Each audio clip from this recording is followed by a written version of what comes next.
dropping the hammer. No, you're not.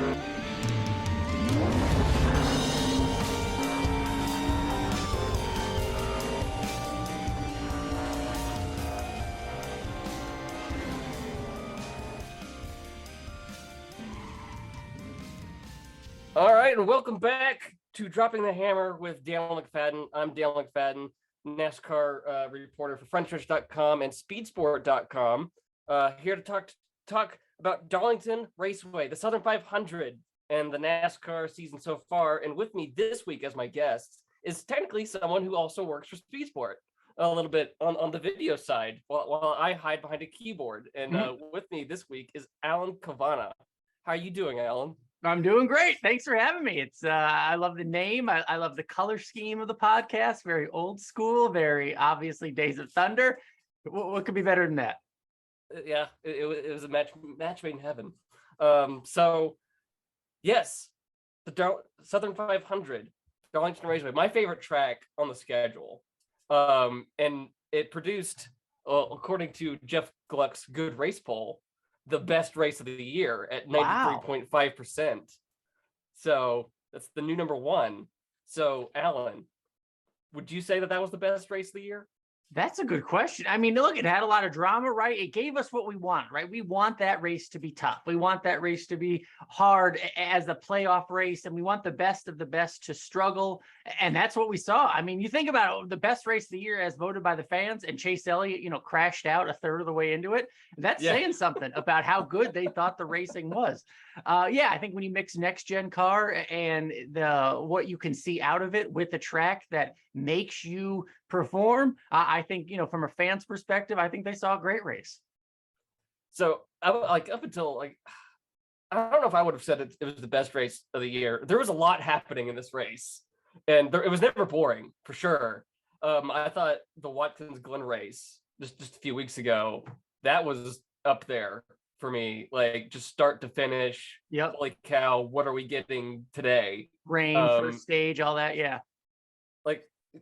I think part of the reason for me was Michael McDowell was in the mix until the end.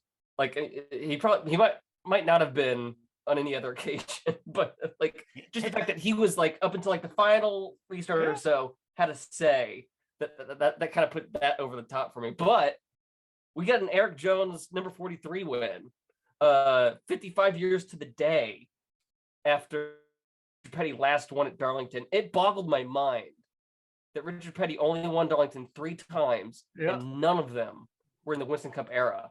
Did that surprise you? Interesting, yeah, because I had to look back when they said it was only one Southern 500 win. I went right to Racing Reference. I'm like, that can't be right. But it was 3 wins at Darlington, but only 1 in the Southern 500, which is crazy when you think about the drivers like Jeff Gordon, the multi-time winners who have won this race so many times. Denny Hamlin, how many times he's won there. And to think Richard Petty, of all people, only won it once, that was eye-opening to me. And so, and that contributes to, I think, the Good Race Poll is why we, people love an underdog story. People love a surprise winner.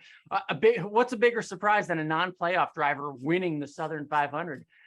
So I think that all contributes. And Eric Jones, man, made it happen. He was the Michael McDowell of that race, if you will. Hey, Michael McDowell finished in the top 10. Yeah, man. No, 34 is having a great year quietly, especially for them. 43 as well. I mean, that maybe some of that's on the next gen car and what it can bring in terms of parity, or at least a level playing field when you take a little of the money and decades of notebooks out of it, right? That's what we're seeing, and we're seeing good teams, smaller teams have somewhat equal performance, and the drivers really shine. Yeah. You're right. The 43 and the 34 really are the cars or the teams that have shown the parity that is provided by this new car. With 10 top 10s on Eric Jones' part, that's the most the 43 car itself has gotten since AJ Allmendinger got that same number in 2011. Wow. So, and long time coming. McDowell's at 11 top 10s, which is 6 more than his previous high, which is just incredible. So for you this year with this car, and when you come to judging it, for you, what's been a good race with this car? How do you gauge it with it compared to what we had the last decade? That's always been such a hard question for me to answer. What's a good race? Every race is a good race to me. Like I've never seen a bad race. I don't know. So I never answer this question correctly. I like every race. Some of them aren't as good as others, but who cares? Like, stop complaining. I don't know. I enjoy the parity. I like the competitiveness. I was thinking about the first Kansas race today, back in the spring, drivers spinning out by themselves, Kevin Harvick, but a bunch of people spinning out by themselves, the best in the world, sort of losing it, hitting the wall by themselves. I love that aspect of this car. So those races are really great. I'm trying to think back. I think everyone will point to Martinsville. You want Martinsville to be a lot closer, a lot beating and banging, and there's some technical aspects, and that kind of goes over my head sometimes. So, I mean, all the races are good to me. They could all be a little better, but I've enjoyed the racing because I like names like Eric Jones being in the mix because, driver talent is there. Sometimes it's the equipment that has separated them, especially in the past. And so when you can bring some of that driver talent to the forefront and equalize things out a little bit, I do love that aspect of the car. So to me, that's made a lot of the racing really good this year. Yeah, the spinning out on their own thing, like it felt like for like at least a 3-year span, the only cars we saw spinning out on their own were Cody Ware and the other racing cars. It's like it was too reliable, which goes into this other conversation based on like everything we've seen over the last month or so with the car, with fires and all that. It's like, well, it could be a little bit more reliable. But it has been satisfying seeing guys just mess up. Like they're just on their own, like, oops, my bad. Yeah, it's like, supposed to be hard, right? You want it to be difficult. And to finally see that, where it's been a long time since we've seen drivers spinning out of their own or on that, we try to market these guys or tell the story of how crazy it is. And we know because we see it all the time. We know what 180 miles per hour looks like. But for that viewer that might only get to see it on TV, talking about the edge that these drivers are on, if they're not showing us that, and for a long time, the cars had so much downforce because, it's kudos to the teams where they can find this engineering, right? They can find ways for this car to stick. And it was weird that drivers are basically begging them not to do that, even though it's their team, whatever. But basically, NASCAR has taken that decision and ability out, at least at the moment. I'm sure they'll refine it. But to see these drivers, to see the best of the best, really the cream have to rise during these races. And one mistake cost you everything. That's compelling. It really is. So far, one race in the playoffs, we've had an upset winner. First time a non-playoff drivers won the opening race of the playoffs from what I heard since the playoffs started back in 2004. And there's still so many guys left on the table who aren't in the playoffs who could win, which is just incredible to me. I mean, you still got Eric Almirola, you got Bubba Wallace, Martin Truex Jr. Martin Truex Jr. I starting with this weekend, I made a Word document, and I'm just going to keep track of like all the playoff drivers who like have problems like in each race. So you can maybe go back and say, well, they didn't advance because of this right here. And multiple times since Sunday, I've caught myself looking for Truex. On this Word document, like, oh wait, he didn't make the playoffs. I don't know what hurts. I mean, obviously he wanted to win the Southern 500, but imagine winning that and not being a playoff driver, a week after missing it by 3 spots. Obviously he wanted to win, but if winning after not making the playoffs, maybe not winning was a little bit easier to swallow since you weren't a playoff driver anyway. I was just thinking about that. I was like, Martin Truex is really going to win this race after not being a playoff driver. Like, come on, man. But it didn't work out for the 19. So we got Kansas coming up, which, and you said you were thinking about it earlier. That the race in the spring, which I covered in person, that for me was the most memorable, entertaining Kansas race to my knowledge. I don't have an encyclopedic memory of races at Kansas. I don't think anybody does. So I came away from that race just very impressed, because if there was like, I've talked about it multiple times on this podcast, there's like a top 5 tracks that this car needed to prove itself at, needed to reverse the tables on its own narrative. Kansas would have been up there. Auto Club, Charlotte Motor Speedway, Richmond, which really, Kansas, that those would have been in the mix. And I came away with Kansas like it works. It works at Kansas. It Flying worked, right? Cubs. That's the craziest part about next gen. Like it worked at Kansas, right? The 600 at Charlotte was awesome. And then think about the schedule, because I just had to do this. I was looking up stats, man. When's the last that we're going to Kansas? A traditional mile and a half. What's the last traditional mile and a half we were at? You go all the way back to May. We haven't been one all summer. Wow. Right? We took so many off the schedule because the racing had gone like, Now they get this car that makes the racing at these tracks amazing. We have to go back to May. The last two were Charlotte and Kansas back in May. That blew my mind when I thought about that. That's been the weird thing about this is that for a decade, the mile and a halves were like the tracks we beat up on. Yeah, it was like racing cookie cutter. Yeah. Even though they're not all technically the same. Well, the racing's the same for the most part. But now we get to this year, up is down, down is up. There's question marks around the short tracks, but we're consistently getting, aside from Texas, entertaining races on intermediates.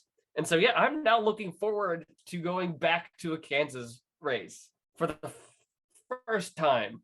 That first race, I mean, we saw two great lines of racing, right? Inside and up against the wall. Yeah. We saw good drivers, Tyler Reddick, I think maybe, Kevin Harvick spinning on their own, having issues. We saw a good race. I mean, Bubba Wallace, if you remember that, he was going to have a great day. He finished 10th, and that was a huge disappointment because that was that day he had all the pit crew issues and, ended up yelling at him and, got a lot of coverage out of that. But that 10th place should have been a lot better. So I would expect him to do even better this weekend, maybe contend for a win. Well, that was because, his pit crew, made their presence known. And since they did that pit crew swap, a month ago? Yeah, a little bit. They made a change. I remember that. Yeah. Yeah, we haven't heard anything. And he's been running better. I mean, he's top 10 in Darlington, I believe. Yeah, he was 9th. Yep. We're going to this race where Toyotas have been like the cars to beat on fast intermediates. Yeah, going back to all Michigan. 6 Toyotas in the top 10 back in Kansas. Yeah, and then Michigan, Bubba Wallace had the car to beat. Yep. Chose wrong on a restart. Mm-hmm. So I think Bubba Wallace is my pick to win this weekend. Nice. So it's highly possible we could start off the playoffs with 2 non-playoff drivers.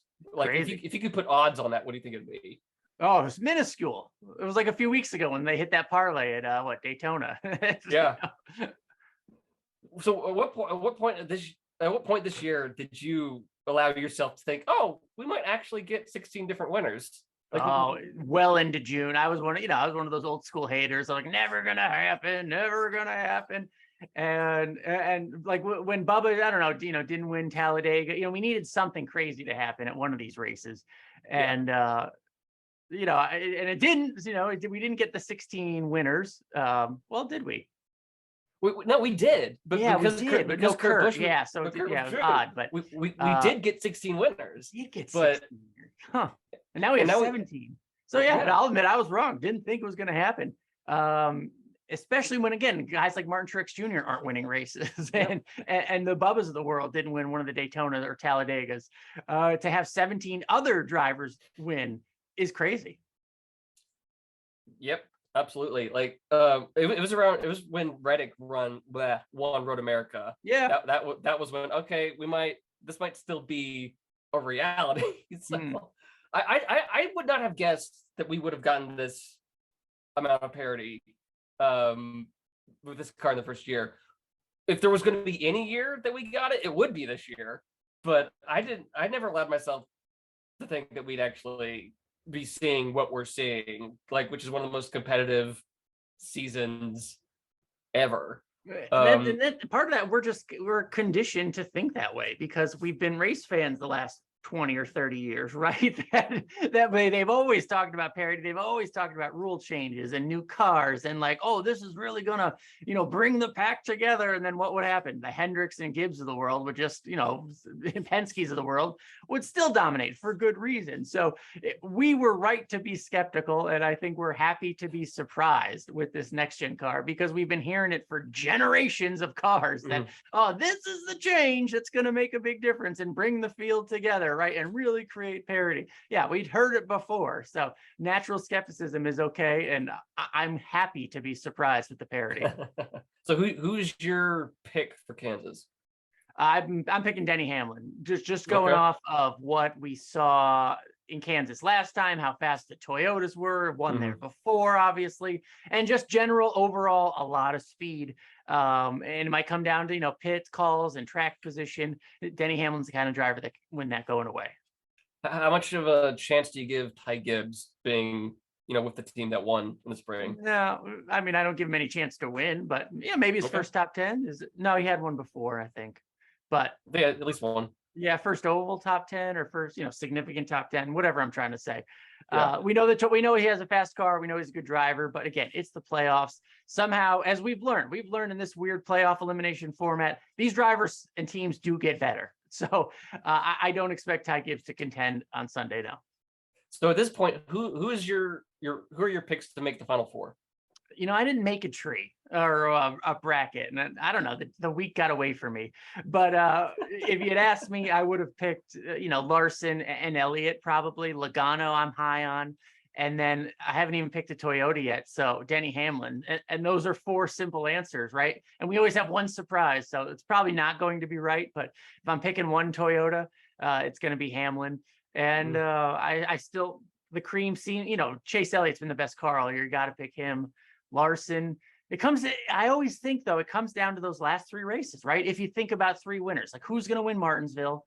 Who's going to win what? It's Homestead now? Is that right? And what's the other one in the other round? But I think about who wins those 3 races. Those are the drivers that go on, and then one wild card. So the wild card to me will always be Chase Elliott because of the points advantage that he has. So even if he doesn't win Martinsville or Homestead, after Darlington, he's now 9th. Plus but 14. If he gets to the second round, he gets all those points back again. Yeah. So who knows what he can do? So my Final Four was Chase, Reddick, Harvick, and Blaney.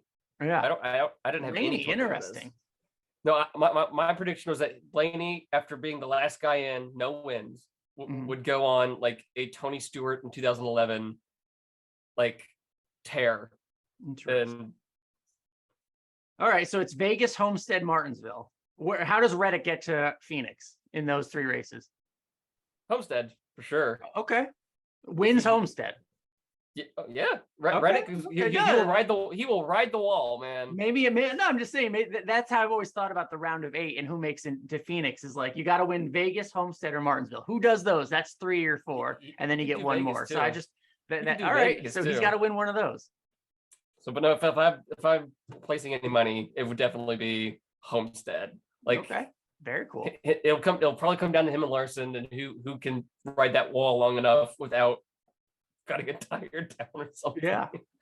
And if they're indeed changing Martinsville, it's like, that's a whole new wild card if they make it different from the spring race. So, the path to Phoenix is not always the best cars. It's who wins those races. Yeah. With Martinsville, with the whole shifting thing that like surprised everyone in the spring. What surprised me was that like when that everyone was reacting to that, I was like, wait, are they not supposed to be shifting at Martinsville? I'd never crossed my mind that shifting at Martinsville, you're not supposed to be doing that. So I learned something new. Nice. After following the sport for years. So who is your title pick? Oh, title winner. Oh, yeah. I'll go with Logano. Okay. All right. Get number 2. All right. Yeah, cool. That would be cool. All right. So before we move on, Alan, me and my regular co-host, John, we have a game on here. Where we take the Jeff Gluck Good Race Poll score each week, and then we pick a movie, and we make the other person guess which is higher, the Good Race Poll or the movie's Rotten Tomatoes score. Okay. So I've chosen a movie for you, and you have to guess. So the good race score for this race at Darlington was 93.5. So I'm rounding up to 94. So I need you to use your brain power. Did critics like the 2017 Christopher Nolan movie Dunkirk more or less than NASCAR fans liked the Southern 500 on Sunday? So 94%. I'm going with less. Going with less? Okay. Dunkirk got 92%. Oh yeah. So you tough. win. That's tough for a movie. Good for them. So yeah. So all right, I'm now going into straight up interview mode with you, Alan. Okay. So I can't remember the first time we met. I really don't. So I feel like we're kind of like mirror images of each other in a way, because we both got into the sport covering it technically for TV partners of NASCAR. I was with NBC. Yeah. You were with Fox. We both lost those jobs at some point. Well, I mean, I was with NASCAR.com and all sorts of stuff before then, but but still, we had those responsibilities. Yeah. We both started racing podcasts as a in the last few years. Yours actually ended. Yeah. Was it last year? Yeah, it ended at the end of last year because they hired the brain power away from. Yeah. They bought his brain. They bought David Smith's brain away from me. And so we got that going. We both also have employment with Speedsport now. Yeah. You do some video stuff for them. And we both cheered for guys who drove black stock cars in the 90s. Okay. So that's what the similarities in between you and me. So you're from Connecticut, correct? Yeah. So how does a kid from Connecticut get into NASCAR and latch on to Rusty Wallace, a driver from St. Louis? Oh, great questions. All right. So you can the background of my shot tells the whole story.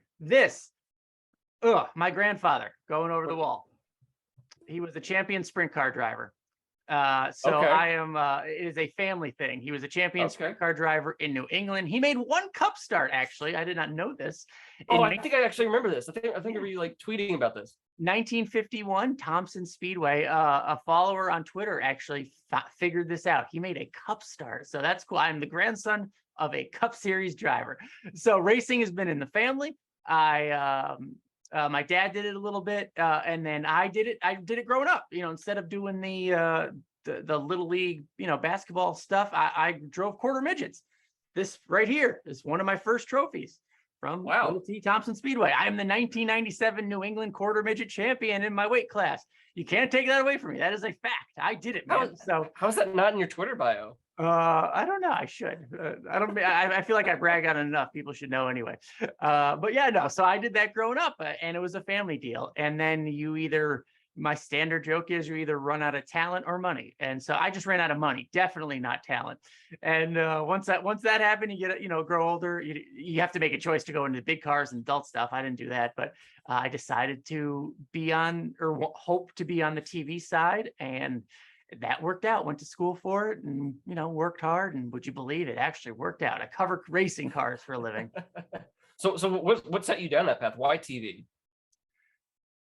Great question. I don't know. I grew up an only child. And so my go-to line is that my favorite, my entertainment, didn't have many people to play board games with when you're an only child. So I watched a lot of television, and that was my entertainment. And I'm from that era and of that age where Sports Center was everything, right? Mm-hmm. I mean, getting ready to go to school, I mean, Sports Center, there was no Twitter, maybe you read the paper a little bit, but Sports Center was the thing. Everybody wanted to be that. And it was 1996. Syracuse University made the Final Four, and I remember Dickie V saying, "Oh, all those Syracuse grads at ESPN, baby!" And from that moment, I was like, "I got to go there, and if I want to be on TV." And so that's what I did, and it worked out. And went to Syracuse, and you chose where you would spend 4 years of your life because Dickie V made a call out on during a game. I did that when I was in middle school. Yeah. I'm sure. Okay, so what is the conversation like with your parents? Hey, mom, dad, I'm going to Syracuse. Why? Well, Yeah, I mean, they were very kind about it. I gave them some options, right? I was realistic, but yes, so that time comes around, I was like, gonna go to Cuse, can't go anywhere else. I want to go there. When actual college time came around, I did allow myself to make some other visits to Boston, to Ithaca, I think Marist, and all those other places. And guess what? I mean, Syracuse has the reputation it does for a reason in terms of the television, in terms of the journalism program, and it was just head and shoulders above them all. So I did visit them, and once my parents saw it, they were like, yeah, this is sort of different here, isn't it? And I was like, yeah. And so thank goodness. And we were very blessed to work it out. So what point did you actually like going through the whole college thing? Did you actually like come to the conclusion, hey, I'm actually good at TV? I don't know. I mean, I don't know if you ever know that. I mean, that's why you go to school, right? I mean, really, I saw it as a trade school, right? I think journalism, on camera stuff as a trade. And that's where that's why I wanted to go there, because I really did see it as a trade school, and the best school for that trade, which is broadcast journalism. And so that I went there to learn it. And I did, the morning announcements in high school, and I did public affairs television where they'll let anybody on there in high school. And I think the first time Copa Cavanna ever saw the light of day was on public access television in small town Connecticut. And but that's why I went to Syracuse, because I knew if I went there, you get it's like an immersion program between the alumni, and really it's the worst conditions in the world in terms of the temperature and the snow, and they're like, all right, go out and do it, kid. Right? It's October, it's raining, it's freezing. Here's a camera, go make television, and you better come back with all the equipment and the story. And so from that aspect, again, I saw it as a trade school, and you have these professors that have done it before and been in the field, and it worked out. And you just kept my nose to the grindstone.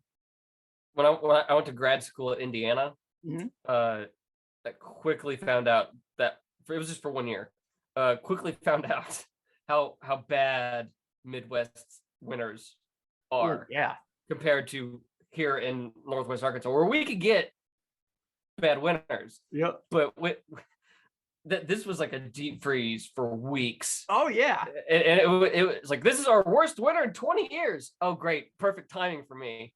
My second job was in Evansville, and I quickly learned that lesson. Like, you get almost the worst of all worlds, because it's super hot in the summer, and then like Indianapolis, I remember going there for some stories, and it was 22 degrees. Like, how do you have both? Like, how do you have terrible summers and terrible winters? That was no fun for me when I learned that. So no, like this winter was so bad. When it finally like snapped and started getting warmer, like it got into the like mid 40s one day. And for some reason, I deemed this warm enough to drive around Indianapolis with the car windows down. Sure, like, this is nice. This is great. I don't know what you're talking about. That was t-shirt weather in Syracuse. that was what weather? T-shirt weather. T-shirt. Oh, wow. So, okay. So NASCAR. Yeah. So Rusty Wallace. Ooh. Why Rusty Wallace? It goes back to the 1993 Daytona 500. I mean, I naturally, I was a young kid, but I was an Alan Kulwicki fan. I like that name, obviously, the Hooters car. That was all cool. But when I saw Rusty Wallace flipping down the backstretch of Daytona, something just like, holy shit. I was like, that's amazing. And then he got out and he was fine. And then you're at that impressionable age. Rusty was really good. He won 10 races. So all of a sudden, this driver that I'm like, that's amazing. Is he any, and then I'd watch the next week to see how he did. And he ended up, all he would do was win. It was like, this is awesome. This is my favorite guy ever. And I'm just he's winning because I'm a fan. I'm just a loyal guy, right? I mean, I was right at that 10, 11-year-old age where this person is winning all the time. He's my favorite. And then I'm a very loyal guy after that. So I stuck with him. And that is my Michael Jordan, Rusty Wallace. Michael Jordan. Like, it's funny because I can't pinpoint which I actually have a vivid memory of, because my first memory of NASCAR is either going to my first race, which was the 97 race at Texas, the inaugural one. That was my first. Or it's when Dale Earnhardt flipped in the 97 Daytona 500. Nice. I don't know which one it is, which actually happened. So, but no, yeah, one of those earliest things, like you, is our guy flipping through the air down the backstretch at the Daytona 500. It's crazy. So, whatever catches your eye, you got to pick. Everyone has to pick a driver, no matter what it is, and so it's always something. So, what is your defining Rusty Wallace like memory? Like yes, that's the day, that's the race that I will like cherish for Rusty Wallace. Well, I'm a very bitter fan because Rusty won a lot of races, but not many championships and never the big one. So when I talk about Rusty a lot, it's me, bitching about things that didn't happen. Where should I start? Winning a third of the races in 1993 and not the championship. Total BS. Winning 8 more races in 1994, no championship. Total BS. The 3 times he finished second at the Brickyard, so much BS. Like I still 3 times? 3 times. Wow. Oh yeah, it's unbelievable. I mean, I see Joe Nemechek, or I think about that name, and I still just, my blood starts to boil, because in 1995 it was a duel between him and Dale Earnhardt, and Rusty got pinned into his pit stall by a Joe Nemechek mishap and lost the race. Like I still think about these things. It's insane. All right, so Earnhardt was already an issue, right? Then comes this jerk, this absolute terrible person named Jeff Gordon. Yeah, right? yeah. Like one driver. Hey. Okay, so this is now we are very let much me qualify. On the same page. I mean, obviously he's not, but just in my head. But like, so one driver, Earnhardt's already ruining my life, and then this young up and coming jerk, Jeff Gordon, comes in and starts ruining my life even some more by knocking Rusty out of the way all the time. It's like, come on, man. Oh no, so we are very much on the same page right now, because like I come along like in the mid 90s. My dad's an Earnhardt fan, and so because my dad was an Earnhardt fan, like I'm gonna be an Earnhardt guy. So this happens. I start at basically the worst time, 96, 97, the absolute worst time to be a Dale Earnhardt fan, because he wins in Atlanta in spring of 96, and then nothing. Yeah. Goose egg for until the 98 500. So he gets injured in 96, and then 97 comes along. So, and you have Jeff Gordon winning 10 times each in 96, 97, and then 13 in 98. And I'm just, me and you, fans of our guys in black, are just like kind of sitting up here like going, come on. That damn Jeff Gordon. That damn Jeff Gordon. And he would knock Rusty out of the way at Bristol. And so a lot of my Rusty memories are me being angry and bitter, I'm learning, but that's still cool. But one of my favorites is, hey, at least in my head, at least, I mean, last laugh. I mean, I'm sure Jeff Gordon's really thinking about this, but Rusty's last win came at Martinsville, and it came because Jeff Gordon was dominating the race, and a huge chunk of concrete happened to come up from the track and go right through Jeff Gordon's grill, ruining his day, setting the stage for Rusty Wallace's final victory. And that will always be a sweet cherry on top of a career. How many times did Rusty win at Martinsville? It was quite a few. I mean, a lot. I mean, he was a short track. I don't know the number of Martinsville specifically, but 55 career wins, pretty good. What was the first NASCAR race you went to, or that you remember going to? No, I didn't go to that's what's funny. I didn't go to a NASCAR race until 2003. I grew up racing, went to all sorts of short tracks, but the first race I ever went to, I worked for Fox Sports.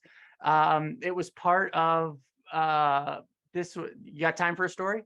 Yeah. So 2003, I'm at Syracuse. I'm trying to I'm thinking about, my career, how I'm going to get there, yada, yada, yada.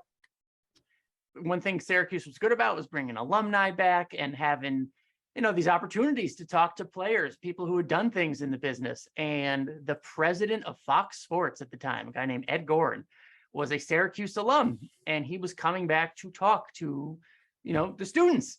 And so there we are. I skip class. I go to this, he's talking about being the president of Fox Sports. And at the end, he goes, anybody have any questions? Now imagine all these people that want to have a business, a life, a career in sports television, all these Sports Center wannabes, I would call them. He goes, does anyone have any questions? No one raises their hand. And I'm like, what are you idiots doing? So I raise my hand. This is 2003, right?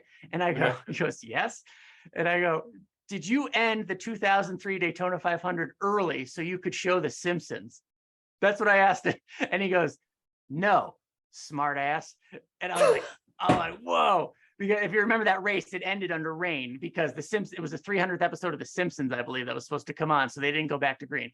Anyway, at the end of all the questions, it was the one I got it started. People started answering questions more, but I go up to him and I say, Mr. Gorin, my name's Alan Cavanna. Yada, yada, yada. I really love NASCAR. Would love to work for you one day. And I try to give him, I give him a VHS tape. He's like, I don't want your VHS tape. I'm like, oh, sorry. But he goes, do you want to work at a NASCAR race? I'm like, absolutely. And he gave me his card in front of everybody. I'm the only one who got a card that day. And He said, call this number, yada, yada, yada. Fast forward a few months, I'm working the Dover race in 2003. I am a runner, which means I am filling the food bowl for Mike, Daryl, and Larry. Wow. So the first race I ever saw in terms of NASCAR race was in the booth. Think about that. And so I started off in a high place, and it was a fulfilling start to a career. So like, okay, now what are the memories of that race? Like, what was like going on in the booth? What was it like?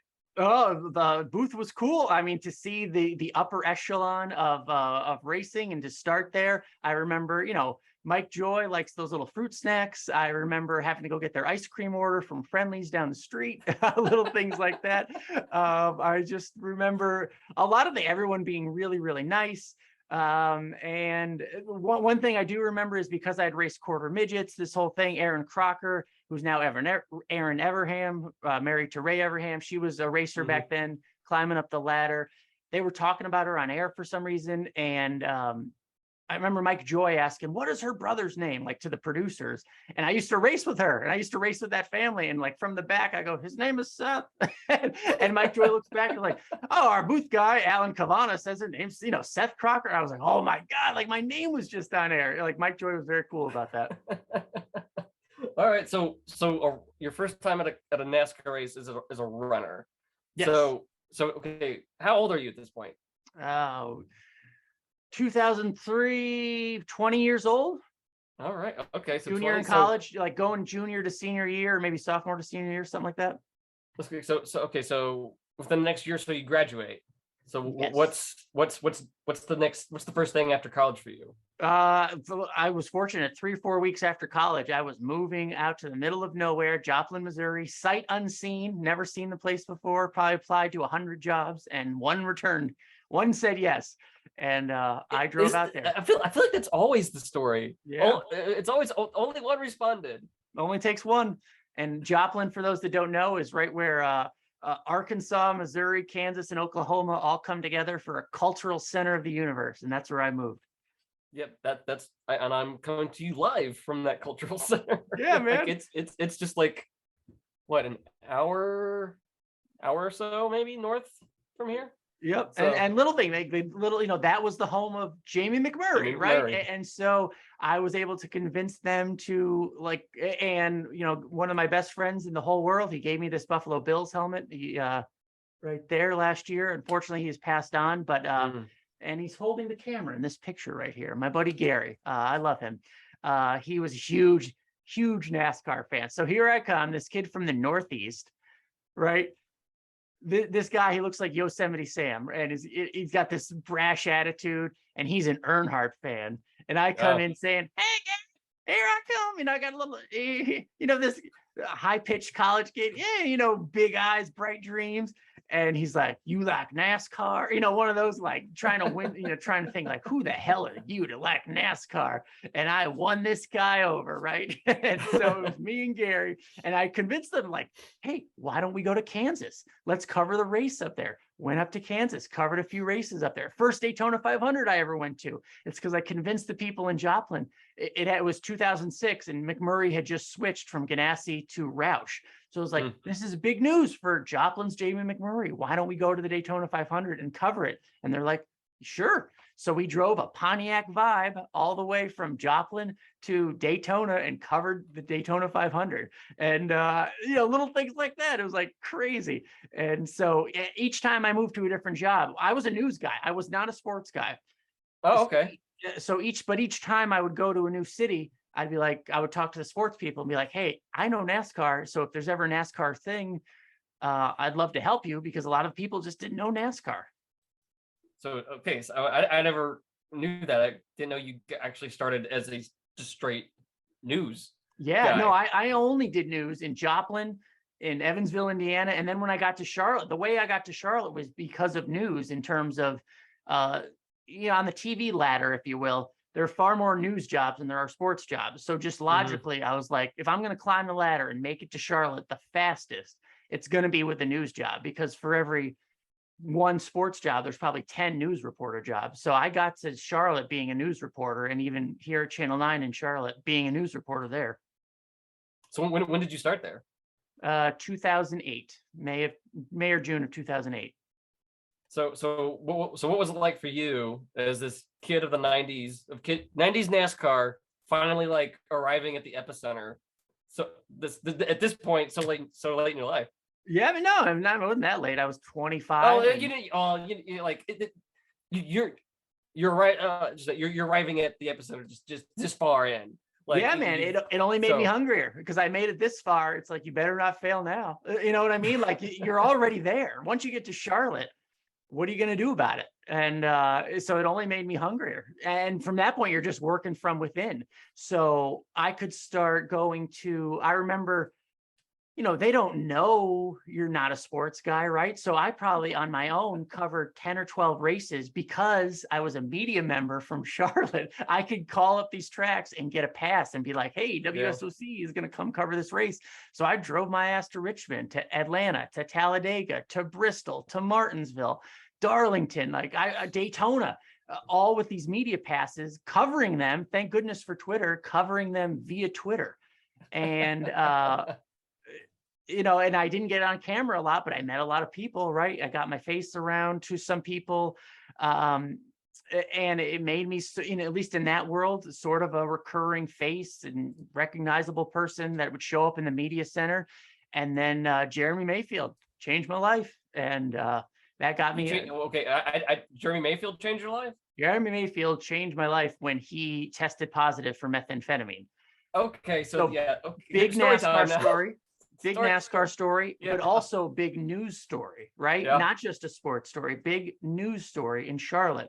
Who's the news guy at Channel 9 that knows racing? This guy. I get to cover it, right? I got the first on-camera interview with Jeremy Mayfield. That gets played on SportsCenter. That gets played on Sirius. That gets played on Speed. Wow. And so, right place, right time, very fortunate. And so again, on Twitter, I'm a NASCAR guy. I start doing, the interviews.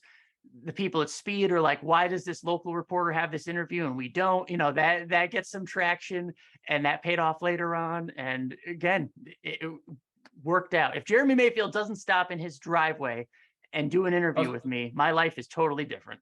Well, I was about to ask, so how did you land it? So it was just timing. Your luck. Just luck and preparation, right? So I'm out there covering it, telling the story of what's going on. And think about any local news report you've seen. A lot of people don't want to answer, don't answer your interview request. So you do that thing like, well, we showed up at his house and Jeremy didn't want to talk like that. So we were getting prepared to do that. I'm at the end of his driveway. I got the microphone on, thankfully. The photographer Bray is all ready. We're going to do that thing. Like, we came to Jeremy's house to get, asking questions ourselves, and there was no answer. That's what I'm preparing to do. All of a sudden, a truck pulls up, a pickup truck pulls into the driveway. We're like, oh, was it security? Is it a friend going to run us off? Because he hadn't talked to many people. The tinted window rolls down. It's Jeremy Mayfield. And here I am with my microphone, the camera running. And I don't know what inspired it, but performing under pressure that day, I'll give myself a pat on the back because I knocked it out of the park. I don't know what came over me, but I had about 30 seconds with him, asked him 3 pointed questions, which he answered. The camera was rolling. All of it went perfect, and it set me apart. It set me on a different path. Wow. Jeremy Mayfield in 30 seconds changed my life. Yeah. I mean, if the camera is off, if the microphone's off, if the battery's dead, none of that happens. And everything in that moment worked out. I don't know how, but I'm very fortunate. So right now, like I know you used to have the podcast with David Smith. So like right now, like what all is on your like buffet right now that you do like in a given week? Yeah, and I mean, I'm just for hire. So I mean, blessed. I had my experience at Fox, and that goes how it goes, unfortunately. And so now I'm freelance and still blessed to be making a living off race cars. So I do work for Speed Sport every week. I do work for NASCAR.com every week. We just got a new show called Inside the Race that's coming on. I do the preview show for them. We do stuff about pit road. I do cover iRacing. That's a whole new world that I've opened my eyes to and been fortunate to be a part of that. The Coke series and the teams and drivers that are a part of that. What else do I do? I fill in on Sirius sometimes. I do PRN. I'll be in Bristol, on pit road for PRN. I've done Dirt Vision this year, learned so much about that world, and I'm doing that again in September. So look, if it's racing and broadcasting and you want to hire me, I will do it, and I enjoy it. All right. So I started Googling you this a while earlier, and I typed in Alan Cavanna, and the first thing that popped up in the auto population, whatever, was Alan Cavanna wife. Yeah. Oh, yeah. So you're married to a reporter for CNN. Yep. Correct. Correct. So what's her name? Diane Gallagher. Diane. Okay. So I'm curious, like you're a journalist, you're married to a journalist. Yep. What's that like? What is the dynamic of sharing a household with a fellow journalist? Yeah, because I know my former colleague at NBC Sports, Nate Ryan, he's also married. Yeah. To a journalist. So I'm curious, like, how does that work for you guys? Well, I mean, we understand a lot about each other's lives, right? And we both met on the job. We were both local news reporters in Charlotte, so we understand that grind, that ladder climb, and we've both been fortunate to really climb high in the business together. It wasn't easy. We lived apart. We've been married 5+ years. We've lived together about 18 months. You know what I mean? Like, oh wow. First time we ever lived together was when the pandemic set in. She lived in DC, Wow. She lived in DC and Atlanta, and I stayed in Charlotte, and I just made a lot of commutes. But we made that work because we understood the job, right? I understand that at any moment's notice, she may get called away because it happens all the time, right? She understands that I have to travel to racing. So from that aspect, it's really simple. It's, people are like, how do you do it? It's like, well, we both understand each other's jobs. If I had a 9 to 5 and worked at the bank, no, I wouldn't understand, or I may be annoyed if she gets called at a moment's notice and suddenly has to get on an airplane. Like, I wouldn't understand that mindset or that life, but we both do it. So I certainly understand. Well, what's it like, I guess, for like the last 18 months or so? What's it been like matching up your schedules and stuff? No, it's awesome. Especially with NASCAR. It's 36 races a year and all that. Like, what's that like coordinating everything? Yeah, well, at least that schedule is set, right? Like, we know the NASCAR schedule. We can plan that travel out ahead of time. Her job in the news business, honestly, at any moment can change. She could get a call right now, and I have to take her to the airport, or we have to go to the airport immediately.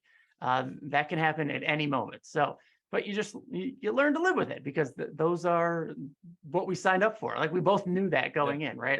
I wasn't surprised to marry a high level journalist who has to travel all the time. Like, this didn't blow my mind. Like, I knew what I was getting into. We both did. So I'm curious, with your former podcast that you had, what is a topic that you wish you could have covered on that podcast this year that you just weren't able to, given the circumstances?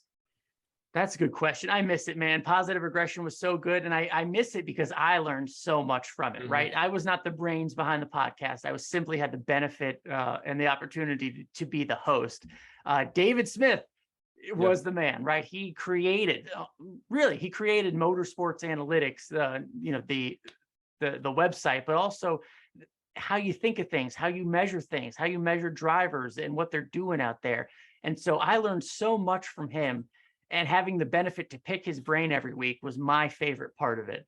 I missed the data that he would bring about restarts, about efficient passing, like who's really doing good stuff out there in terms of some people are better at passing than others. There just are. And he has metrics and ways to measure all that I would learn from. So I just miss all of it. And what essentially happened is he was very popular in the garage, and so was our podcast, because he had information and knowledge that we would talk about that people didn't have in the garage. So Brad Keselowski, when he starts Roush Fenway Keselowski Racing, he hired David. He hired all that brain power. Now it is all harnessed by Roush Fenway Keselowski Racing, and they'll benefit from it. That's cool. Well, I wish the podcast was still around, because I would love to hear what you guys, or what David would come up with to measure how much did Kyle Larson benefit last year from that 550 package. Like the drop off for him this year has been just incredible. I know a lot of it can be like the next gen car, but he had 10 wins last year. He has 2 this year. I would love to know, like, how much can you attribute that to a specific rules package like the 550, where it's hard to pass. Once you get up front, you're kind of just there and no one can really get by you. So if you ever have a reunion podcast episode, I'd love it to be that one. Yeah, I miss it. And we would dissect that all the time. The good 550 drivers, the good 750 drivers, because a lot of it matters. Well, last year it did matter. What type of track was Phoenix? I think it was 750 track. So where to focus and all that stuff. But yeah, I miss those weekly conversations because it made me a lot smarter. Do you consider yourself a math guy? No, I was always good at math. I don't know what you're asking me to do, but I don't know. I'm better than the average person, but no. I'm sort of because it's like positive regression, that involves math and stuff, and so I'm not a numbers. Yeah. Well, as he would say, analytics, it's analyzing data, right? So there's a lot of numbers, but you're looking for the story that those numbers tell. That's what David was really good at. He could find the story, and then I would just help translate it into more of English, because he was on another level. So, and to pull that story from the numbers, all that data really does tell a story, and that's what we were good at. All right. Well, Alan, I think that's all I got for you this week. I'm really glad you came on. I've been wanting to have you on for a while. Thanks, man. I appreciate it. Glad we could do this. So I'm glad we're both still doing this. You know what I mean? Yeah. We're trying. So. Yeah, I know that feeling. So Alan, thank you for joining me. This has been Dropping the Hammer. I'm Dale McFadin. I will talk to you guys next week. See you then.